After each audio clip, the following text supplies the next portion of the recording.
ఢిల్లీ పేలుడు కేసులో ఉగ్రవాదుల హైటెక్ కుట్రలకు సంబంధించిన కీలక ఆధారాలను సేకరించింది ఎన్ఐఏ. పాకిస్తానీ హ్యాండ్లర్లతో ఎలా కాంటాక్ట్ అయ్యారో గుర్తించింది.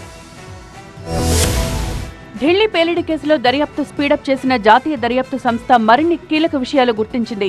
ఈ ఉగ్ర కుట్రలో నిందితులుగా ఉన్న వైద్యులు ఎంతటి హైటెక్ పద్ధతుల్లో విధ్వంసానికి కుట్ర చేశారో దర్యాప్తులో బయటపడింది. పాకిస్తానీ హ్యాండ్లర్లతో నిరంతరం రహస్యంగా సంప్రదింపులు జరపడానికి నిందితులు గోస్ట్ సిమ్ కార్డులను ఉపయోగించినట్లు ఎన్ఐఏ వెల్లడించింది.